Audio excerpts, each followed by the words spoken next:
स्वराज्य टीव्ही, पर्याय आमचा, निवाडा तुमचा।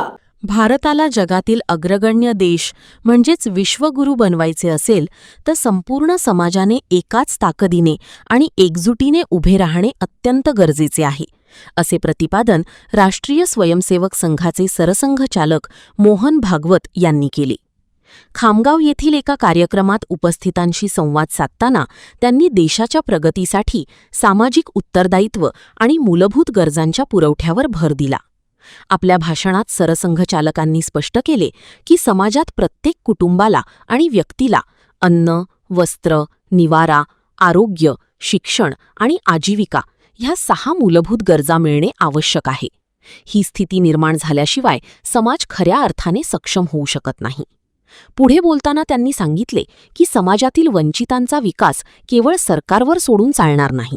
स्वतंत्र देशातील सरकार निश्चितच मदत करते, परंतु समाजातील सुशिक्षित आणि सक्षम लोकांनी मागे राहिलेल्या बांधवांना सांभाळून घेण्याची आणि त्यांना पुढे आणण्याची जबाबदारी स्वीकारली पाहिजे। सर्व घटकांची ताकद समान झाल्याशिवाय देशाचा सर्वांगीण विकास शक्य नाही, असेही ते म्हणाले। आणि आता देश आपला मोठा झाला पाहिजे, विश्वगुरू झाला पाहिजे, सगळ्यांनाच वाटतं 2047 वगैरे असं आपण सगळं म्हणत होतो। असं व्हायचं असेल तर आपला देश, आपला समाज हा पूर्ण रूपाने पहिल्यांदा उभा राहायला पाहिजे ना, सारख्या बळाने। जी तुमची आमची ताकद आहे ती सगळ्यांची सारखी पाहिजे।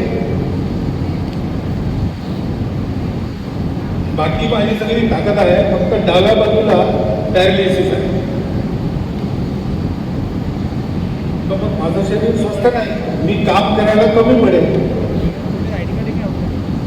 तसं आमच्या समाजात काही लोक चांगले आहेत, सुशिक्षित आहेत, काही लोक नाही आहेत, अशी स्थिती चालू शकत नाही। निदान काही बेसिक गोष्टी, अन्न, वस्त्र, निवारा, स्वास्थ्य, शिक्षा, अतिथी सत्कार, ही 6 कर्तव्य गृहस्थांना करावी लागतात। ही करण्यासाठी प्रत्येक कुटुंबाची स्थिती असली पाहिजे, प्रत्येक व्यक्तीची स्थिती असली पाहिजे। हे आपल्याला पहिल्यांदा करावं लागेल आणि हे समाधानी करण्याचं काम आहे। हे सरकारवर सोडून चालत नाही। आपलं स्वतंत्र देशाचं सरकार आहे, त्यामुळे ते मदतच करेल, कोणत्याही असलं तरी ते विरोधी जाणार हे नाही। इंग्रजांच्या वेळेला ही गॅरंटी नव्हती, मुघलांच्या वेळेला ही गॅरंटी नव्हती, आता आहे। पण म्हणून आता हे सरकारने करावं असं नाही केलं का, सरकार काय करायचं, पण हे आपली जबाबदारी आहे। हा जो भटके आणि विमुक्त मनोभावाचा समाज आहे, याच्यातला प्रत्येक माणूस हा आपला माणूस आहे आणि म्हणून माझं कर्तव्य आहे की मी जर शिकून सवरून चांगला सावरलो